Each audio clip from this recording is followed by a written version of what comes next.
அனைத்திந்திய அண்ணா திராவிட முன்னேற்றக் கழகத்தின் ஒருங்கிணைப்பாளரும் துணைத் தலைவரும் பன்னீர்செல்வம் தான். அதில் எந்த ஒரு மாற்று கருத்தும் கிடையாது என்று இறுதியாக சபாநாயகர் அப்பா அவர்கள் கூறியது இன்று சட்டசபையில் மிகப்பெரிய ஒரு வரவேற்பை பெற்றிருக்கிறது.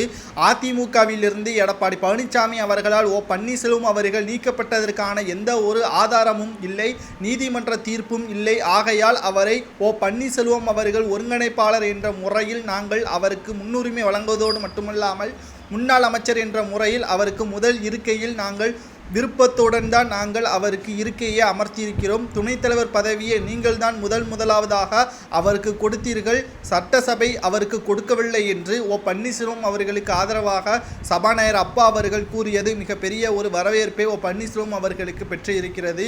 கிட்டத்தட்ட எடப்பாடி பழனிசாமி அவர்கள் 4வது முறை சட்டசபை கூட்டத்தொடரிலும் போதும் பன்னீர்செல்வம் அவர்களுக்கு எதிராகத்தான் பிரச்சனை செய்கிறார்களே தவிர ஒருபோதும் மக்களின் குறைகளை தீர்ப்பதற்காகவும் ஆளும் கட்சியாக இருப்பவர்களை பற்றியான விமர்சனங்களை செய்வதற்கும் எடப்பாடி பழனிசாமியிற்கு திராணி இல்லையா என்று பன்னீர்செல்வத்தின் ஆதரவாளராக இருக்கக்கூடிய மனோஜ் பாண்டியன் அவர்கள் கூறியுள்ளார். சட்டசபையில் ஒருபோதும் எடப்பாடி பழனிசாமி அவர்கள் பொதுச் செயலாளர் என்ற முறையில் அவர் இதுவரைக்கும் பேசவில்லை, திமுகவின் கைக்கூலியாகத்தான் செயல்பட்டு வருகிறார் என்றும் நேற்று நடந்த ஆளுநர் வெளிநடப்பு நிகழ்ச்சியில் பன்னீர்செல்வம் அவர்கள் மட்டும்தான் குரல்களை எழுப்பியிருக்கிறாரே தவிர எடப்பாடி பழனிசாமி ஒன்றும் எழுப்பவில்லை. மாறாக ஆளுநருக்கு எதிராக திமுகவினர்கள் செயல்படக்கூடிய நிலையில் இருந்தபோதும் எடப்பாடி பழனிசாமி அவர்கள் அமைதியாக இருந்தது எதற்காக என்ற கேள்வியையும் முன்வைத்திருக்கிறார்.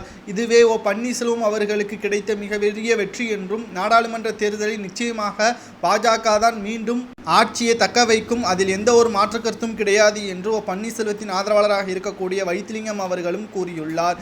இன்று நடந்த சட்டசபை கூட்டத்தில் பன்னீர்செல்வத்திற்கு கிடைத்த அதிர்ஷ்டம் என்றே நாம் கூறலாம். அவரது இருக்கையும் அவரது பதவியும் மாற்றப்படாது என்று சபாநாயகர் அப்பா அவர்கள் கூறுவதை பற்றி உங்களது கருத்துக்களை கமெண்ட் வாயிலாக கூறுங்கள்.